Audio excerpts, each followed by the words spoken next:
Hello students, मेरा नाम है अशोक गुप्ता। मेरे यूट्यूब चैनल पर आप सभी का स्वागत है। स्टूडेंट्स, आज मैं लेकर आया हूं लेक्चर 25 और आज के लेक्चर में हम इन सेंटर, सरकम सेंटर, ऑर्थो सेंटर और सेंट्रोइड के बारे में पढ़ेंगे और उनकी प्रॉपर्टीज क्या होती हैं वो भी हम पढ़ेंगे। तो चलिए स्टार्ट करते हैं आज का लेक्चर। स्टूडेंट्स, सबसे पहले हम पढ़ेंगे इन सेंटर के बारे में कि इन सेंटर क्या होता है। The point of intersection of the angle bisectors of a triangle is called in centre. कि बच्चों, अगर हमारे पास कोई भी ट्रायंगल है, अगर हम उस ट्रायंगल के तीनों एंगल्स को बाइसेक्ट कर दे, बाइसेक्ट का मतलब क्या है, किसी भी एंगल को टू इक्वल इक्वल पार्ट्स में डिवाइड करना। तो तीनों एंगल के जो बाइसेक्टर्स है, जिस कॉमन पॉइंट पर इंटरसेक्ट करेंगे, उस कॉमन पॉइंट को हम बोलेंगे ट्रायंगल का इन सेंटर। देखिए कैसे, यहां हमारे पास ट्रायंगल है ए बी सी। अब यहां इसके 3 एंगल्स है, angle a, angle b, angle c. अगर हम इन तीनों एंगल्स को बाइसेक्ट कर दे, तो हमने एंगल बी को बाइसेक्ट किया, एंगल सी को बाइसेक्ट किया और एंगल ए को बाइसेक्ट किया। यानी जो एंगल बी है 2 इक्वल इक्वल पार्ट्स में डिवाइड हो गया, एंगल सी भी डिवाइड हो गया और जो एंगल ए है वो भी डिवाइड हो गया। तो ये जो पॉइंट है, कॉमन पॉइंट, जहां पर ये तीनों बाइसेक्टर्स एक दूसरे को इंटरसेक्ट करते हैं, इसे ही हम बोलेंगे इस ट्रायंगल का इन सेंटर। और बच्चों, किसी भी ट्रायंगल का जो इन सेंटर होता है वो हमेशा ट्रायंगल के अंदर ही लाई करता है। तो मान लीजिए ये जो इन सेंटर है, इसका नाम है, इस पॉइंट का नाम है आई। अब बच्चों, ये जो आपका पॉइंट है जो कि आई है, अगर हम इस पॉइंट से ट्रायंगल के तीनों साइड्स के ऊपर परपेंडिकुलर ड्रॉ करें, अगर मैं आई से बीसी के ऊपर परपेंडिकुलर ड्रॉ करूं, ऐसे ही आई से एसी के ऊपर परपेंडिकुलर ड्रॉ करूं और सेम इसी पॉइंट से साइड एबी के ऊपर परपेंडिकुलर ड्रॉ करूं, तो ये जो तीनों डिस्टेंस होती है, यानी तीनों परपेंडिकुलर डिस्टेंस होती है, ये तीनों आपस में इक्वल होती है। मान लीजिए ये जो परपेंडिकुलर लाइन है बीसी को कट करती है इस पॉइंट पर, इसका नाम है एक्स। ऐसे ही इस पॉइंट का नाम मान लीजिए y और इस पॉइंट का नाम मान लीजिए z। तो ये तीनों distance I X, I Y और आई जेड ये इक्वल होती है। तो we will write I X is equal to I Y is equal to I Z. बच्चों, अगर हम इस पॉइंट को सेंटर मान ले और इस डिस्टेंस को, क्योंकि तीनों ही इक्वल है, यानी किसी भी डिस्टेंस को रेडियस मान ले, इस सेंटर को, इस पॉइंट को हम क्या मान ले, सेंटर, और किसी भी लेंथ को क्या मान ले, रेडियस। तो यहां से हम एक सर्कल ड्रॉ कर सकते हैं।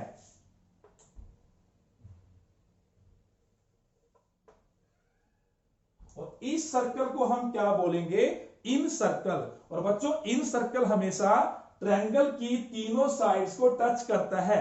देखिए ये जो सर्कल है, ट्रायंगल की तीनों साइड्स को, इस साइड को पॉइंट x पर, इस साइड को पॉइंट y पर और इस साइड को पॉइंट z पर कट कर रहा है।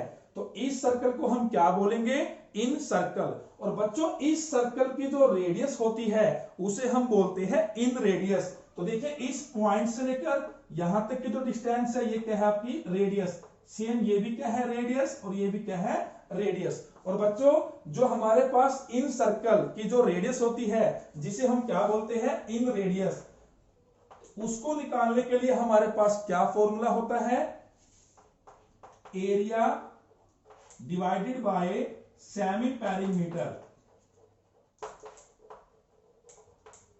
बच्चों, अगर ट्रायंगल के एरिया को उसी सेम ट्रायंगल के सेमी पेरीमीटर से डिवाइड कर दिया जाए, तो उससे हमारे पास जो उसके अंदर इन सर्कल है, जो ट्रायंगल की तीनों साइड्स को टच करता है, उसकी रेडियस आ जाती है, area bye semi perimeter. Students, अब हम देखते हैं सर्कम सेंटर। तो बच्चों, सर्कम सेंटर क्या होता है, the point of intersection of perpendicular bisectors of the sides of a triangle is called circum centre. कि बच्चों अगर हम किसी भी ट्रायंगल के अंदर तीनों साइड्स के परपेंडिकुलर बाइसेक्टर्स को ड्रॉ कर दे तो वो तीनों परपेंडिकुलर बाइसेक्टर्स जिस पॉइंट पर इंटरसेक्ट करेंगे उस कॉमन पॉइंट को हम क्या बोलेंगे, सर्कमसेंटर। बच्चों सबसे पहले आपको पता होना चाहिए कि परपेंडिकुलर बाइसेक्टर क्या होता है। बच्चों जब किसी लाइन को कोई दूसरी लाइन बाइसेक्ट करती हो, यानी कि टू इक्वल पार्ट्स में डिवाइड करती हो और वही लाइन उस लाइन के ऊपर 90 डिग्री का भी एंगल बनाती हो, तो इस लाइन को हम बोलेंगे, इस लाइन के लिए परपेंडिकुलर बाइसेक्टर। चलिए समझते हैं। अब हमारे पास एक ट्रायंगल है, ट्रायंगल ABC, इसकी 3 साइड्स है, AB, BC और AC। हम इन तीनों साइड्स के परपेंडिकुलर बाइसेक्टर्स को ड्रॉ करते हैं। तो ये है साइड AB, तो ये है इसका परपेंडिकुलर बाइसेक्टर, ये है साइड AC, ये है इसका परपेंडिकुलर बाइसेक्टर और ये है साइड BC, ये है इसका परपेंडिकुलर बाइसेक्टर। तो बच्चों ये जो पॉइंट है जहां पर तीनों बाइसेक्टर्स इंटरसेक्ट करते हैं, इसको बोलते हैं पॉइंट ऑफ इंटरसेक्शन। इसी पॉइंट को हम क्या बोलते हैं, सर्कमसेंटर। मान लीजिए इस पॉइंट का नाम है O। और बच्चों किसी भी ट्रायंगल के अंदर जो सर्कमसेंटर होता है, जरूरी नहीं है कि वो हमेशा ट्रायंगल के अंदर ही लाई करे, वो ट्रायंगल के बाहर भी लाई कर सकता है और एग्जैक्ट ट्रायंगल के ऊपर भी लाई कर सकता है। देखिए कैसे। बच्चों हमारे पास ट्रायंगल 3 टाइप्स की होती है। एक होती है एक्यूट एंगल ट्रायंगल, एक होती है राइट एंगल ट्रायंगल और एक होती है ऑब्ट्यूज एंगल ट्रायंगल। तो बच्चों जो हमारे पास एक्यूट एंगल ट्रायंगल होती है, मतलब ऐसी ट्रायंगल जिसके तीनों एंगल एक्यूट हो, 0 और 90 के बीच में हो, तो उसके अंदर जो आपका सर्कमसेंटर होगा वो ट्रायंगल के अंदर ही लाई करेगा। जैसे आपका यहां देखिए, ये जो सर्कमसेंटर है ट्रायंगल के अंदर लाई करता है, तो इसका सर्कमसेंटर ट्रायंगल के अंदर लाई करेगा। अगर आपके पास राइट एंगल ट्रायंगल है, यानी ऐसी ट्रायंगल जिसमें कोई भी एक एंगल 90 डिग्री का हो, तो बच्चों इस ट्रायंगल के अंदर जो सर्कमसेंटर होता है वो कहां लाई करता है, जो हमारा हाइपोटेन्यूज है, इसका जो मिड पॉइंट है यहां पर लाई करता है। देखिए अगर हम इसका परपेंडिकुलर बाइसेक्टर ड्रॉ करें, इसका ड्रॉ करें और इस साइड का ड्रॉ करें, तो ये जो पॉइंट होगा इसको हम क्या बोलेंगे, सर्कमसेंटर। तो ये पॉइंट हमेशा हाइपोटेन्यूज का मिड पॉइंट होगा। और थर्ड है ऑब्ट्यूज एंगल ट्रायंगल, ऐसी ट्रायंगल जिसमें कोई भी एक एंगल ऑब्ट्यूज हो, यानी कि 90 डिग्री से ज्यादा हो लेकिन 180 से कम हो। तो बच्चों ऑब्ट्यूज एंगल ट्रायंगल के अंदर जो सर्कमसेंटर होता है वो हमेशा ट्रायंगल के बाहर लाई करता है।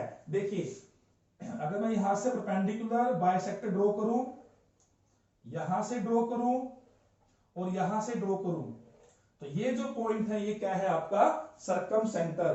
तो ये बच्चों का ध्यान रखना है, एक्यूट एंगल ट्रायंगल में सर्कमसेंटर ट्रायंगल के अंदर होता है, राइट एंगल ट्रायंगल में जहां हमारा हाइपोटेन्यूज होता है उसका जो मिड पॉइंट होता है वो सर्कमसेंटर होता है, और ऑब्ट्यूज एंगल ट्रायंगल में जो सर्कमसेंटर है वो ट्रायंगल से बाहर होता है। तो बच्चों ये तो हमने सीखा सर्कमसेंटर के बारे में। अब इस सर्कमसेंटर को हमने O नाम दे दिया। अब हम क्या करेंगे, इस पॉइंट O को A से ज्वाइन करेंगे, B से ज्वाइन करेंगे और C से ज्वाइन करेंगे। तो बच्चों इसको ज्वाइन करने के बाद आपको ध्यान रखना है, ये जो डिस्टेंस होती है OA, OB एंड OC, ये तीनों इक्वल होती है। OA is equal to OB is equal to OC। बच्चों अगर हम इस पॉइंट को सेंटर मान ले और ये जो डिस्टेंस है जो कि तीनों आपस में इक्वल है, किसी भी डिस्टेंस को रेडियस मान ले, तो इसमें हम एक सर्कल ड्रॉ कर सकते हैं। तो इसको सेंटर मानकर, इनको हम रेडियस मानकर एक सर्कल ड्रॉ कर सकते हैं।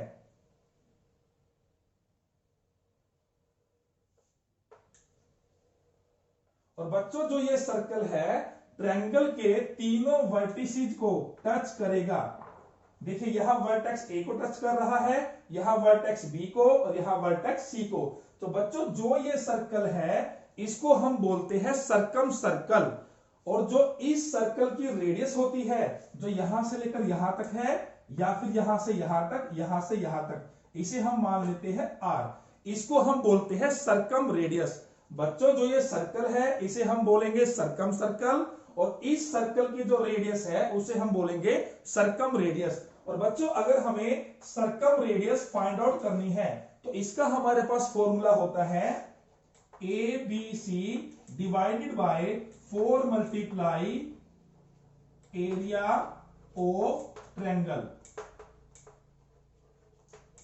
बच्चों जो एबीसी है वो ट्रायंगल की क्या है, साइड्स। यानी हमने क्या करना है, ट्रायंगल की तीनों साइड्स को मल्टीप्लाई कर देना है और उसको डिवाइड कर देना है 4 मल्टीप्लाई ट्रायंगल के एरिया से, तो हमारे पास सरकम रेडियस आ जाएगी।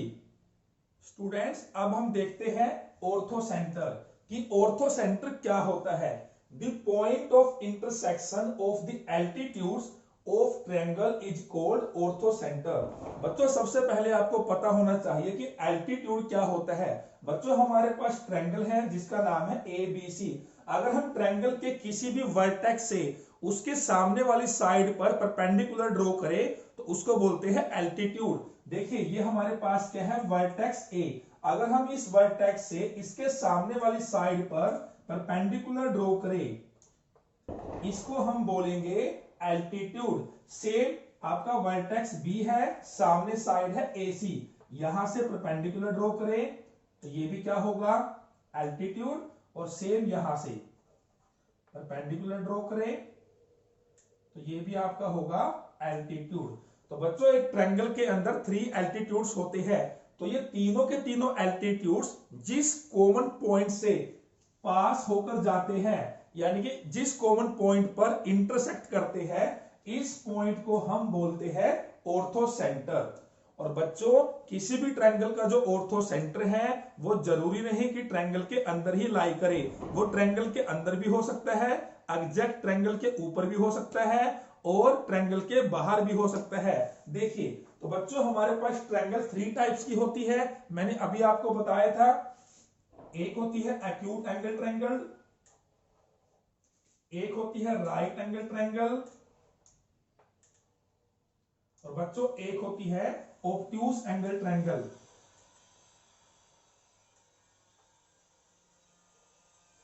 तो बच्चों जो आपके पास एक्यूट एंगल ट्रायंगल होती है इसमें जो ऑर्थोसेंटर है वो ट्रायंगल के अंदर ही लाई करता है। तो तीनों के तीनों जो एल्टीट्यूड्स है वो जिस पॉइंट पर मिलते हैं वो पॉइंट जो ऑर्थोसेंटर होता है ट्रायंगल के अंदर लाई करता है। बच्चों जो राइट एंगल ट्रायंगल होती है इसके अंदर ऑर्थोसेंटर कौन सा होता है, वो वर्टेक्स होता है जिस वर्टेक्स पर 90 डिग्री का एंगल बना होता है। यानी ये जो आपका पॉइंट है यही आपका ऑर्थोसेंटर है। देखिए कैसे, मान लीजिए इसका नेम है एबीसी। तो बच्चों मैंने अभी आपको बताया एल्टीट्यूड क्या होंगे, ट्रायंगल के तीनों वर्टिसेस से उसके सामने वाली साइड पर परपेंडिकुलर होंगे। तो देखिए इसका जो वर्टेक्स ए है तो यहां से परपेंडिकुलर इस साइड के ऊपर, तो बच्चों जो ये ट्रायंगल की साइड है यही इसका एल्टीट्यूड है। सेम ये वर्टेक्स क्या है सी और सामने साइड क्या है ए बी। तो बच्चों ये जो लाइन है सी बी यही एल्टीट्यूड है और यही ट्रायंगल की साइड है। तो ये दोनों के दोनों इस पॉइंट पर इंटरसेक्ट करते हैं। और बच्चों बाकी जो ये बच गया वर्टेक्स सी, यहां से परपेंडिकुलर ड्रॉ किया जाए एसी के ऊपर, तो ये तीनों के तीनों जो एल्टीट्यूड है उसी वर्टेक्स पर इंटरसेक्ट करते हैं जिस वर्टेक्स पर 90 डिग्री का एंगल बना होता है। और ये है हमारे पास ऑब्ट्यूज एंगल ट्रायंगल। तो बच्चों मान लीजिए इसका नाम है ए बी सी। तो बच्चों सबसे पहले वर्टेक्स ए है, इस वर्टेक्स से हम बीसी के ऊपर परपेंडिकुलर ड्रॉ करते हैं यानी एल्टीट्यूड ड्रॉ करते हैं। बच्चों यहां से इस साइड के ऊपर एल्टीट्यूड तभी पॉसिबल होगा जब हम इस साइड बीसी को प्रोड्यूस करेंगे। तो ये हमारा हो गया वर्टेक्स ए से एल्टीट्यूड। अब बच्चों जो वर्टेक्स सी है और इसके सामने साइड क्या है ए बी, इसके ऊपर भी परपेंडिकुलर तभी ड्रॉ होगा जब इस साइड को प्रोड्यूस किया जाएगा। तो ये आपका हो गया परपेंडिकुलर। और जो वर्टेक्स बी है यहां से एसी के ऊपर एल्टीट्यूड ड्रॉ किया जाएगा। अब बच्चों ये तीनों के तीनों एल्टीट्यूड अगर हम इन तीनों को प्रोड्यूस कर दे तो देखिए इसको आगे प्रोड्यूस किया, इसको प्रोड्यूस किया और बच्चों इसको प्रोड्यूस किया। तो जिस पॉइंट पर ये इंटरसेक्ट करेंगे ये ट्रायंगल के बाहर होगा, जिसको हम बोलते हैं ऑर्थो सेंटर। तो बच्चों ऑब्ट्यूज एंगल ट्रायंगल के अंदर जो ऑर्थो सेंटर है वो ट्रायंगल के बाहर लाई करता है। और स्टूडेंट्स हमारे पास लास्ट है सेंट्रोइड। तो सेंट्रोइड क्या होता है? The point of intersection of all the medians of a triangle is called centroid. कि बच्चों जिस पॉइंट पर ट्रायंगल की सभी मीडियंस इंटरसेक्ट करती है उस पॉइंट को हम बोलते हैं सेंट्रोइड। बच्चों मीडियन क्या होती है? अगर ट्रायंगल के अंदर किसी भी वर्टेक्स से सामने वाली साइड पर एक लाइन ड्रॉ की जाए और अगर ये लाइन इस साइड को 2 इक्वल पार्ट्स में डिवाइड करे तो इस लाइन को हम क्या बोलेंगे? मीडियन। मान लीजिए ये पॉइंट क्या है? डी। यानी जो मीडियन होती है जिस साइड के ऊपर उसे ड्रॉ किया गया है उस साइड को वो 2 पार्ट्स में डिवाइड करती है। तो बच्चों एक ट्रायंगल के अंदर 3 मीडियंस होती है। तो ये वर्टेक्स ए था, तो ये जो एडी है ये मीडियन है, ये वर्टेक्स बी है, मान लीजिए यहां जो पॉइंट है ई है, तो जो ये बी ई है ये भी क्या है? मीडियन। और यहां जो वर्टेक्स सी है, मान लीजिए पॉइंट क्या है? एफ। तो ये जो सी एफ है ये भी क्या है? मीडियंस। तो बच्चों इस ट्रायंगल के अंदर ये जो 3 मीडियंस है A D, BE and C F, जिस कॉमन पॉइंट पर इंटरसेक्ट करती है जिसे बोलते हैं पॉइंट ऑफ इंटरसेक्शन, इस पॉइंट को हम बोलते हैं सेंट्रोइड। और बच्चों इसको हम जनरली जी से डिनोट करते हैं। और बच्चों आपने ध्यान रखना है कि जो सेंट्रोइड होता है वो मीडियंस को 2:1 में डिवाइड करता है। The centroid divides the medians in the ratio 2:1। It means अगर हम इस मीडियन की बात करें और ये क्या है आपका? सेंट्रोइड, तो ए से लेकर जी और जी से लेकर डी, इन दोनों साइड्स का जो रेशो होगा वो 2:1 होगा। तो we will write A G ratio G D equal to 2:1। Similarly अगर इस मीडियन की बात करें तो जी क्या है आपका? Centroid, BG ratio GE, BG ratio GE is equal to 2:1। और यहां से होगा CG ratio GF, CG ratio GF 2:1 होगा। स्टूडेंट्स अब हम देखते हैं आज के टॉपिक से रिलेटेड कुछ मेन पॉइंट्स। फर्स्ट पॉइंट है the angle bisectors of a triangle are concurrent. कि बच्चों ट्रायंगल के तीनों एंगल्स के जो बाइसेक्टर्स होते हैं वो कॉन्करेंट होते हैं, यानी कॉमन पॉइंट से पास करते हैं और उस कॉमन पॉइंट को हम बोलते हैं इन सेंटर। सेकंड पॉइंट है the perpendicular bisectors of the sides of a triangle are concurrent. कि बच्चों ट्रायंगल की तीनों साइड्स के जो परपेंडिकुलर बाइसेक्टर्स होते हैं वो भी कॉन्करेंट होते हैं, यानी एक कॉमन पॉइंट से पास करते हैं और उस कॉमन पॉइंट को हम बोलते हैं सर्कमसेंटर। थर्ड पॉइंट है all the altitudes in a triangle are concurrent. कि बच्चों ट्रायंगल के अंदर जो तीनों एल्टीट्यूड्स है वो कॉमन पॉइंट से पास होते हैं और वो जो कॉमन पॉइंट है उसे हम बोलते हैं ऑर्थो सेंटर। नेक्स्ट पॉइंट है all the medians in a triangle are concurrent. कि बच्चों ट्रायंगल की सभी मीडियंस 3 मीडियंस एक कॉमन पॉइंट से पास होती है और उसको हम बोलते हैं सेंट्रोइड। और लास्ट पॉइंट है the centroid divides the medians in the ratio 2:1। बच्चों जो हमारा सेंट्रोइड होता है जिसे हम जी बोलते हैं वो ट्रायंगल की तीनों मीडियंस को 2:1 में डिवाइड करता है। तो बच्चों ये था हमारा आज का topic in centre, circum centre, ortho centre and centroid. बच्चों आपको आज का लेक्चर कैसा लगा मुझे कमेंट करके कमेंट बॉक्स में जरूर बताएं। अगर आपको आज की वीडियो पसंद आई है तो इसे लाइक करें और ज्यादा से ज्यादा शेयर करें। इसके बाद हम मिलेंगे नेक्स्ट लेक्चर में एक नए टॉपिक के साथ। Thank you.